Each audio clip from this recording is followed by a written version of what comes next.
Bom dia, pessoal. Estamos aqui hoje querendo falar novamente sobre hoje dois temas. O primeiro deles é em relação à sucessão do mundo rural. O que significa isso? Significa todas as posses em relação ao poder de posse, em relação a terras, animais, mão de obra, todos os recursos do mundo rural, do mundo do campo, do interior, eles passarão por uma grande modificação daqui a 5, 10 e 15 anos, sem falar 20. Daqui a 2 décadas, então, a situação mudará drasticamente. Significa isso? A média, saiu um estudo agora na virada do ano, que a média nos Estados Unidos de faixa etária para aqueles que são os camponeses, os homens que trabalham no campo, está de 57,5 anos. No Brasil, essa média está mais ou menos acima dos 50, chegando para os 60. No Japão, a média da idade dos fazendeiros, produtores rurais, já supera os 70 anos, né? Então, o que acontece? Daqui a 5, 10 anos, nós veremos uma mudança abrupta, rápida e radical daquilo que é o poder de propriedades e de mão de obra e de recursos, passando de uma categoria de geração para outra, de uma maneira tão rápida, tão abrupta, que isso só foi visto quando nós tivemos as guerras mundiais ou quando tivemos o grande craque da Bolsa de Nova York que prejudicou a economia mundial. Fora isso, nunca a sucessão do meio rural passou de uma mão para outra de maneira tão rápida e abrupta. Isso causará um impacto tão grande na cultura, na economia, na política mundial, e pouco se fala sobre isso, né? Porque as pessoas estão sempre vidradas e antenadas naquilo que a mídia nos proporciona, e a mídia trabalha mais em cima do capital petrolífico, o capital fotossintético, o capital biológico, o bem-estar, do que significa comer bem. Essas coisas ainda são muito, muito abafadas e não possuem o deslumbre que deveriam no privilégio que a mídia, as redes sociais, não vão privilegiar esses temas na hora de nós jogarmos isso na internet, exatamente como esse próprio vídeo que estamos fazendo agora. Mas não é por isso que nós não vamos deixar de falar sobre. Então, observem esse piquete aqui das ovelhas, a tecnologia que está sendo usada de cerca elétrica importada, cerca elétrica ovinete, ou seja, para ovinos e caprinos, 90 centímetros de altura, tudo uma malha eletrificada, fio terra lá embaixo, voltar amperagem correndo aí por todos os fios eletroplásticos que compõem essa malha, as varetas, tudo móvel, modular, escalável, né? Versátil. Tudo isso será importantíssimo que nós possamos compreender. Um exemplo, por exemplo, da Alvinete, aqui do Tratomóvel, nas que nós estão apoiados, a única maneira de nós conseguirmos acompanhar e nos situarmos bem diante dessa mudança cultural rápida que ocorrerá daqui a 5, 10 e 15 anos, é que nós temos que ser conscientes do seguinte: primeira coisa, haverá uma dificuldade imensa para que se possa adquirir a capacidade de migrar para o campo. Então, as pessoas que hoje estão lá, elas vão ou se aposentar, ou vão morrer no campo, mas não mais produzindo, ou vão mudar para a cidade, devido a chega uma hora que o corpo não aguenta mais o trabalho. Elas podem até viver no campo algum, mas não vai estar mais produzindo.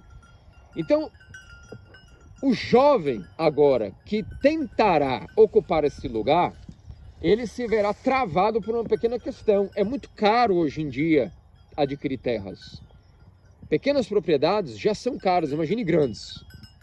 Depois, o preparo, a cultura, o desejo para que os jovens até queiram ir para o campo ainda não foi fomentado o suficiente na cultura mundial. Se pensa que ainda nesse negócio de que é uma vida sem futuro, que não traz dinheiro e que seria um atraso. Mas países como a Dinamarca, a Suécia e Suíça, próprios Estados Unidos agora com o tsunami de produtores rurais, o tsunami de migração ao campo que está ocorrendo, principalmente após a epidemia que ocorreu. Muitas pessoas acordaram que elas precisam melhorar a qualidade de vida, relação ao estresse, bem-estar social, comer bem. E no Brasil, nosso país que é tão agrário como nunca, talvez um dos países mais agrários do mundo, se não for o maior. A Rússia era bastante agrária antes da Revolução, mas agora nem tanto. Nosso país ainda é não povoado. O interior do Brasil, você viaja pelas BRs afora, ele pode até possuir donos, né? O interior do Brasil pode possuir donos, mas ele não é ainda nem produtivo como deveria, nem tampouco povoado.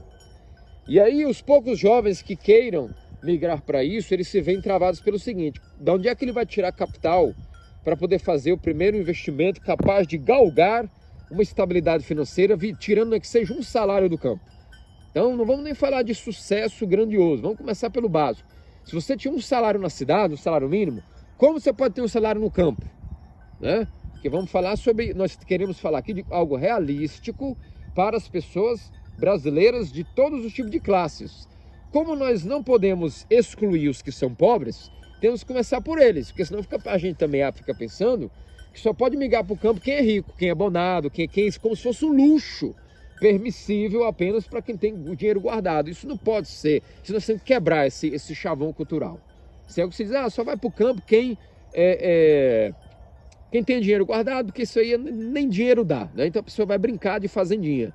Isso não é verdade, né? Então nós vemos aqui esse choque correndo aqui, essas ovelhas aí confinadas. Isso não é uma fazendinha de joguinho, de aplicativo. Isso aqui é uma coisa séria, é um business, né?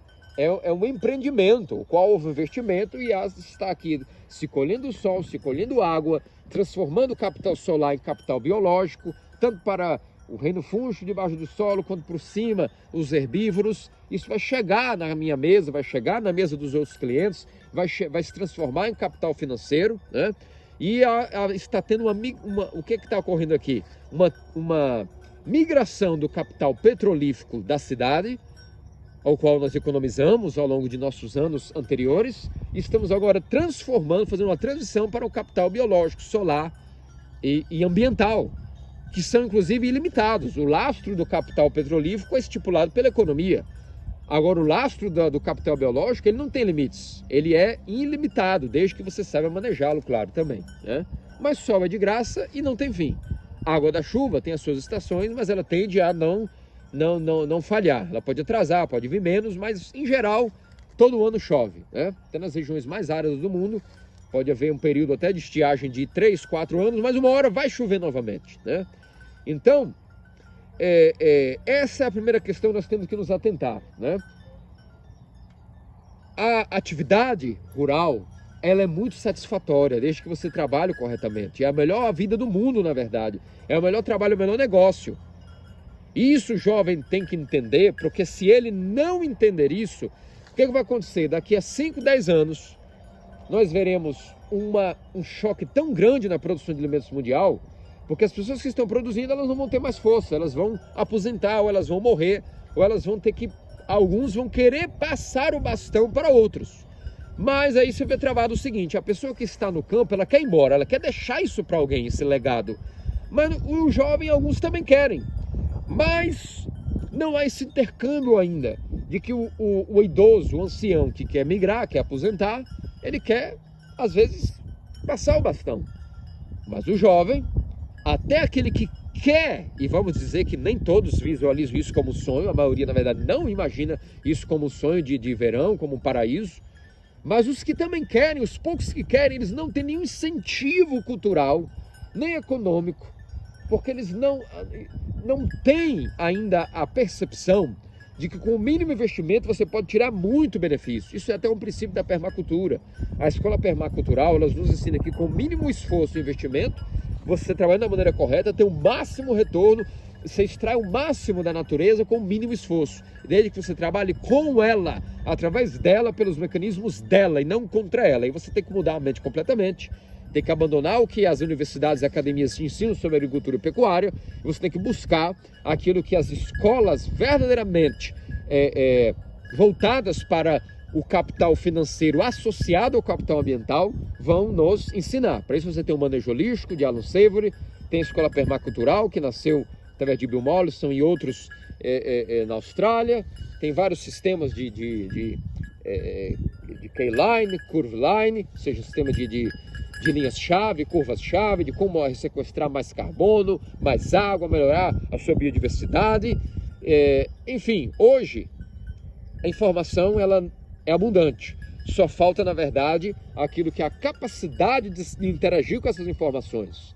Então, o primeiro tema é esse, né? Nós temos aqui, entramos nesse piquete após 50 dias de descanso. Estamos aqui através de uma operação pequena, mas modular, escalável, adaptável, versátil, barata.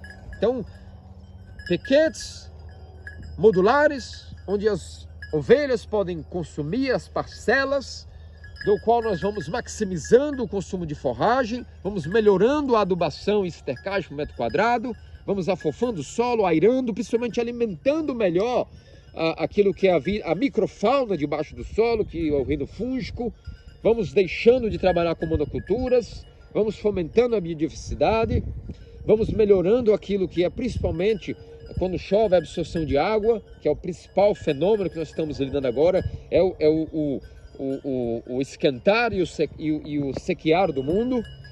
E o que acontece é que nós vamos, ano após ano, vendo aumentar aquilo que é a qualidade de vida do produtor rural jovem. Ele vai ficando satisfeito porque ele agora tem o seu próprio negócio, ele fica satisfeito porque vocacionalmente todo mundo precisa de um trabalho que tenha a sua vocação inerente a isso, ou seja, que você faz algo que não é só um benefício para você, mas você está entregando algo também para ajudar outras pessoas, né?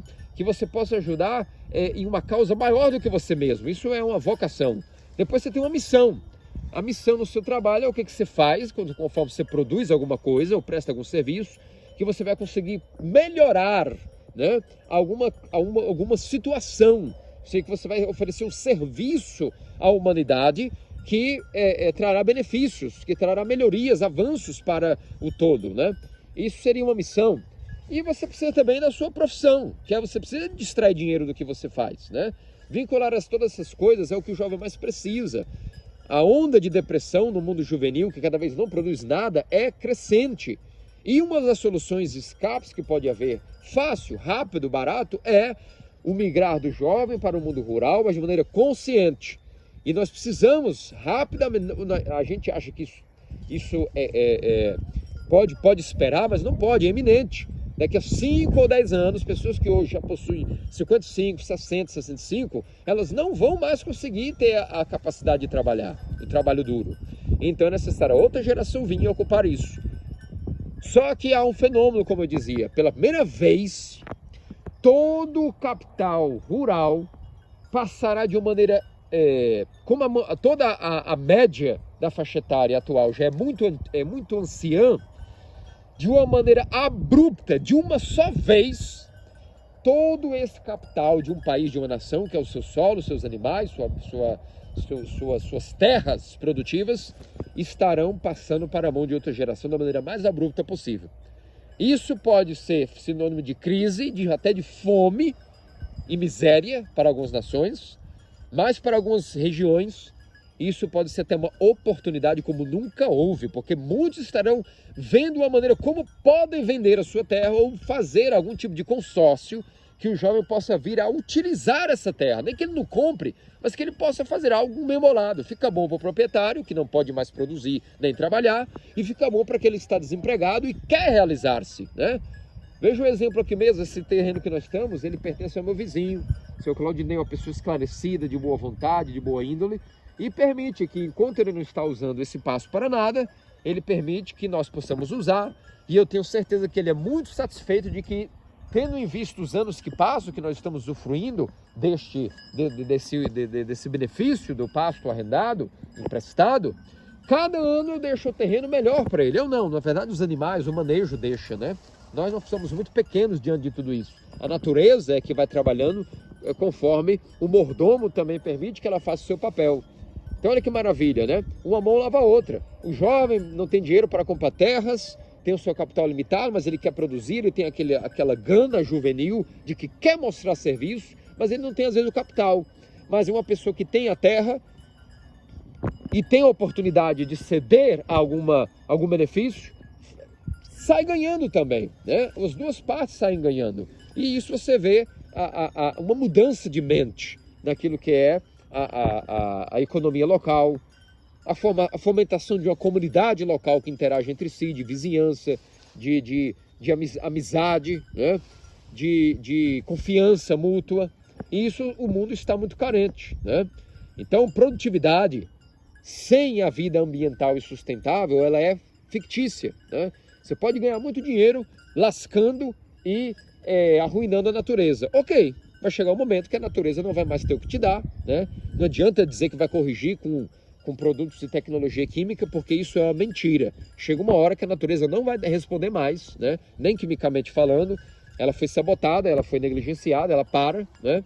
Mas se você trabalha de maneira sustentável, meio ambientalmente responsável, então chega uma hora que até o seu capital ele passa a ser muito mais produtivo que se você estivesse trabalhando com uma agropecuária de insumos, de investimentos, de coisas que estão fora do alcance do capital do médio e pequeno produtor, né? Então, um manejo como esse meu aqui, o custo é praticamente zero de manutenção. O seu investimento inicial, ele, claro, existe, nada se faz sem capital, mas depois do primeiro estalo, ele vai gradativamente acumulando rendimentos. E isso aqui nós precisamos. Qualquer pessoa que investe em algo, ela quer retorno, né? E um retorno seguro, ainda que não seja eufórico e rápido, porque muito raramente você tem um negócio que você investe rápido, tem o retorno todo do que você investiu em lucro.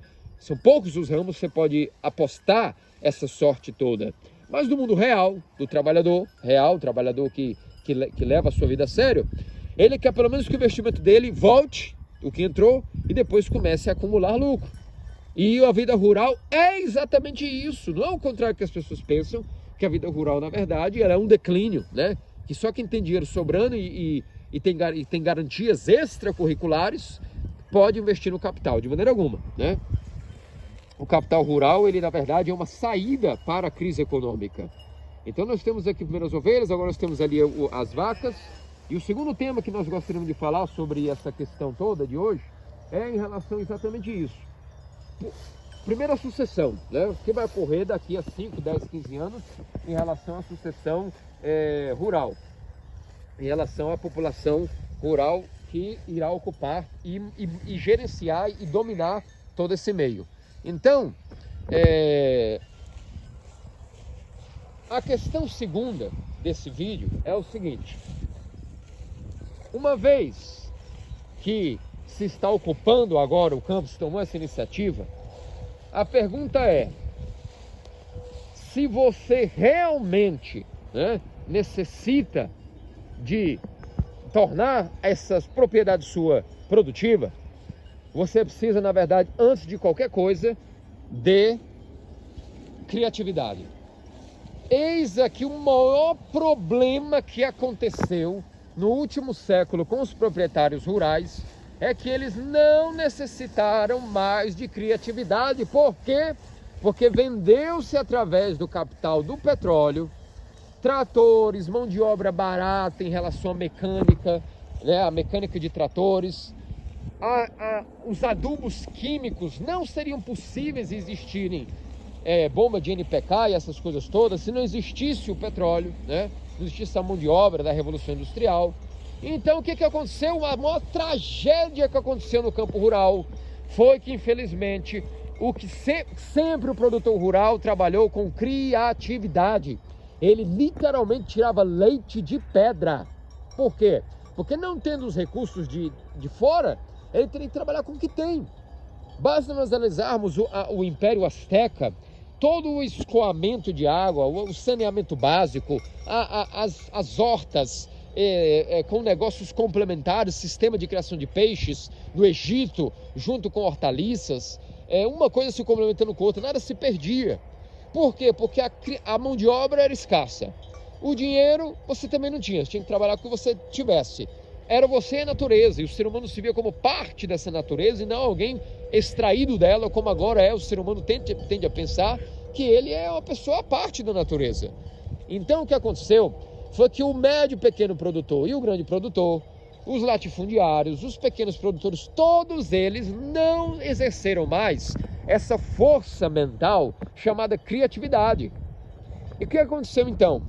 A maioria das fazendas, as poucas que são realmente produtivas independentes financeiramente, que geram lucro, que são poucas, a maioria não gera lucro, é uma tragédia, mas você vai investigando, né? Qual é o currículo e o diagnóstico, o raio-x de uma propriedade? Pede o balancete. Vai na propriedade e pede para ele o que ele gasta por ano, o que ele tem de lucro. Isso é o raio-x do mundo rural, né? Assim como é numa empresa também, em Wall Street ou na Avenida Paulista. Você quer saber o que é um negócio, tem que pedir lá o balancete, né? Justificar ali as contas, o que você botou, o que você tem, né? E a proporção de investimento versus taxa de rentabilidade, né? Ok. A maioria das propriedades, elas não dão lucro, elas dão prejuízo. Algumas ficam no 0 a 0. Então elas brincam de fazenda, né? Por quê? Por que aconteceu isso? Alguém que não é do meio rural pode ver esse vídeo e dizer, mas se isso é verdade, qual é o sentido? Exatamente, qual é o sentido de se manter isso? É simples. Porque criou-se essa mania de que se colocou na mente do produtor que uma fazenda ela não tem como se sustentar. Para ela existir, ela tem rendas extracurriculares, extraporteira, né, que vão manter. Exemplo, muitos proprietários mantêm um grande negócio lá de fundiário, pecuarista ou de monocultura, de soja, seja o que for, mas para ele conseguir manter aquela operação, principalmente em tempos de crise econômica, ele sabe que caso ocorra um perigo e um risco, ele tem, por exemplo, uma construtora. Então, geralmente, o cara tem um outro negócio, um posto de gasolina, uma empresa de construção civil, ou ele tem um escritório de contabilidade, ou ele é um funcionário público que já adquiriu uma certa renda e investimentos ao longo da vida, e por isso pode agora ter a alegria de estar no campo com seus filhos no final de semana, ou pagando mão de obra para fazer o trabalho por ele. Precisa de criatividade, tem isso aí? Não. Isso começou nos Estados Unidos, quando grandes propriedades, grandes fazendas, apelaram para a mineração. Se você for nos Estados Unidos, principalmente no Texas, quando isso começou essa cultura, muitas operações de agropecuária dependiam do petróleo que era extraído em seu próprio solo. Então o petróleo pagava a operação, que era muito cara, ou seja, tornou-se um luxo estar no campo, porque somente permitido àqueles que possuíam uma outra renda.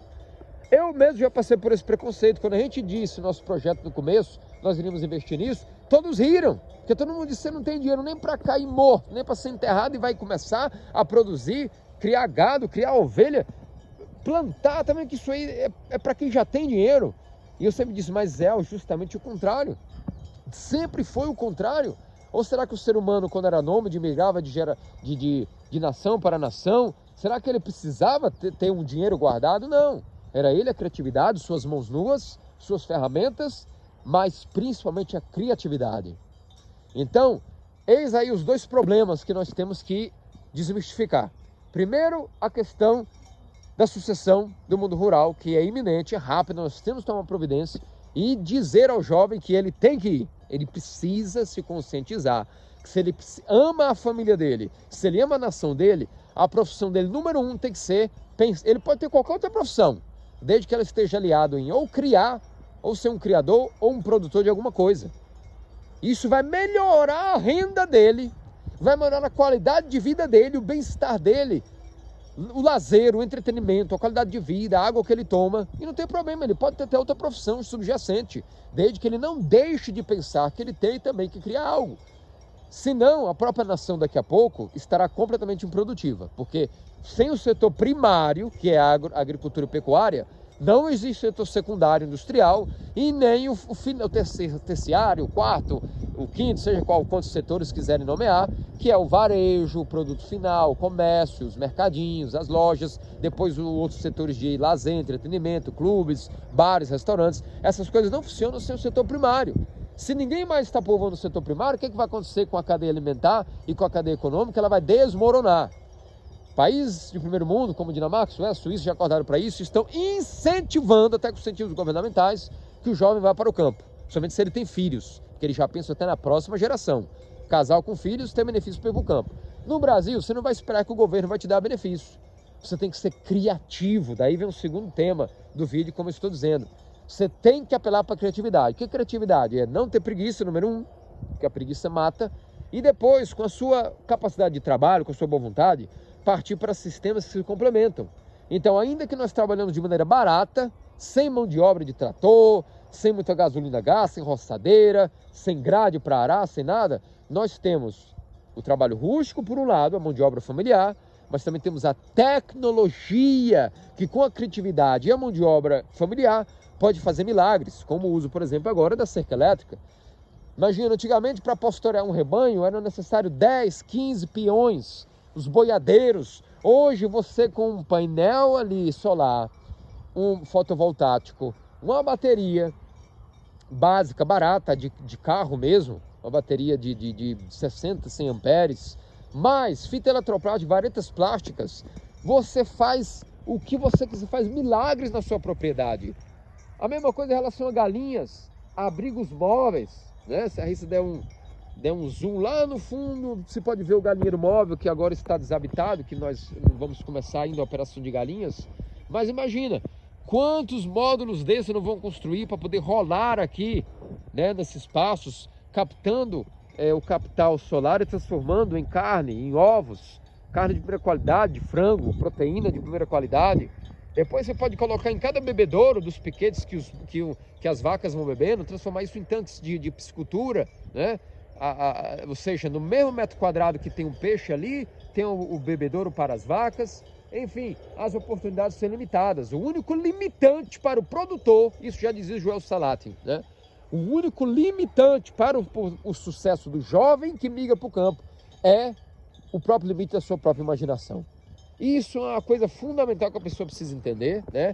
Então, o sistema de ovelhas, concomitado com o sistema de vacas, daqui a pouco com galinhas, biodiversidade e outros diferentes negócios. Se tem uma crise no setor de leite, você tem como ter um gado de dupla função, que também vai te dar o abatimento dos bezerros.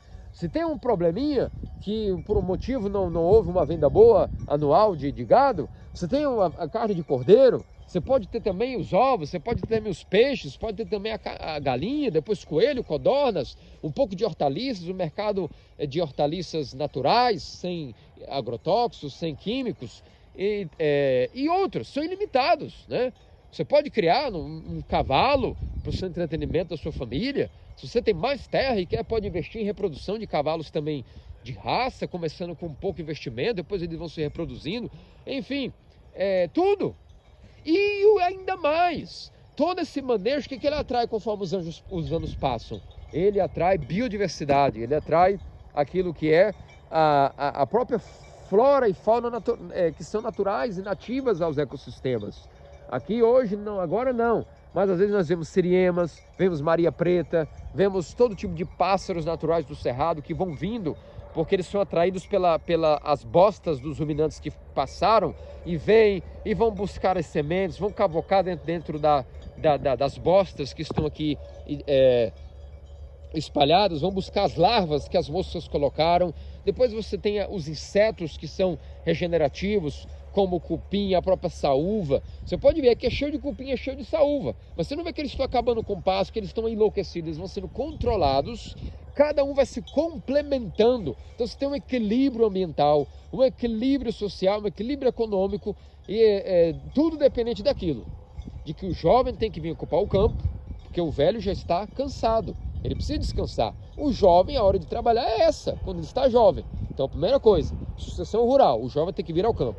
E segundo, ele não pode deixar de lado a criatividade, ele tem que deixar de lado essa dependência de comprar toda hora, pegar o seu carro e várias vezes por semana ter que ir nas agropecuárias, comprar insumos de fora para tentar manter uma operação dentro. Isso tem que mudar, ele tem que se virar com o que tem, através de criatividade, tecnologia, que é fundamental. Tecnologia hoje vai fazer diferença, vai fazer com que a operação seja muito mais barata, muito mais versátil, muito mais produtiva. Imagina, né? Com um piquete desse móvel você faz o que quiser, de maneira rápida, modular. Outra coisa, não tem a propriedade, ela não é sua. Aconteceu um problema, você precisa migrar para outro estado, para outra cidade, para outro lugar, deixa tudo que é fixo e vai embora, porque a sua operação é móvel. Os animais são móveis, eles são transportáveis. E com equipamentos móveis, você também pode reiniciar a sua vida em qualquer lugar do Brasil e até do seu próprio continente, né? Então, meus amigos, fiquem essas reflexões para esse vídeo de hoje. Primeira vez nós estamos aqui mostrando inaugurada a operação de pastoreio através da malha elétrica, da alvinete, das varetas plásticas, da fita eletroplástica, os abrigos móveis, bebedouros móveis, a produtividade aumentando, né? Esse pasto, por exemplo, em vez de sofrer pastoreio contínuo, agora cada piquete poderá sofrer um pastoreio planificado, o que vai maximizar a minha produção de capim.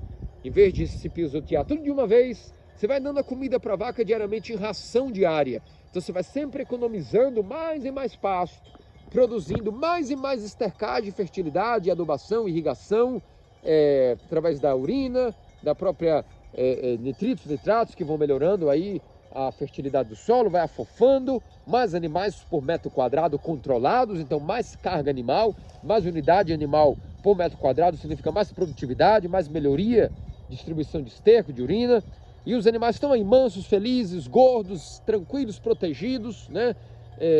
Seguros, felizes. A vaca pode ser vaca, as ovelhas podem ser ovelhas, estão naturais, comendo apenas o que elas precisam, que é pasto. O ruminante não precisa de nada mais, precisa de pasto.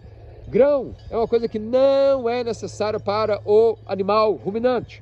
Só precisa entender, não é necessário. Precisa dar uma ração para uma vaca que tem pico, uma vaca leiteira em pico de lactação, não digo nada, é um cheirinho, né? Do incentivo para ela. Mas fora pasto e sal, o animal tem que se virar. Já dizia Johann Zetzmann. É muito mais fácil se adaptar o animal ao meio do que adaptar todo o meio ao animal. Até porque isso também pesa no bolso. Se eu for adaptar todo o meu ambiente para que o animal tenha qualidade de vida, eu vou gastar todo o meu investimento rápido e antes mesmo de pensar em ter algum retorno. Agora, se o animal é adaptável ou se não é, se torna com o tempo adaptado ao meio, a operação realmente é barata, é alcançável para qualquer pessoa que tenha o mínimo capitalzinho de investimento, ou peça um empréstimo bancário pequeno, que ele não vá se endividar e se comprometer, hipotecar a sua casa, destruir o bem-estar da sua família, do seu matrimônio, fomentando o divórcio e crise e tirando a qualidade dos filhos, né? O que eu teria que investir aqui em vários abrigos para essas vacas, eu invisto na educação dos meus filhos, em viagem, em uma sobremesa mais agradável no final de semana, em um cinema, não é? Então, veja, é possível, mas tem que ter boa vontade, força, garra e, sobretudo, criatividade. E montando essa visão de vida, você cada vez pode transformar a sua região, seu bioma, no nosso caso o Cerrado, em um paraíso, o qual você mesmo terá a maior gratificação de sua vocação como ser humano, que é trabalhar com o seu próprio negócio, deixando o seu próprio ecossistema cada vez mais saudável, melhor do que você encontrou. Um grande abraço e até a próxima. Fique com Deus. Tchau, tchau.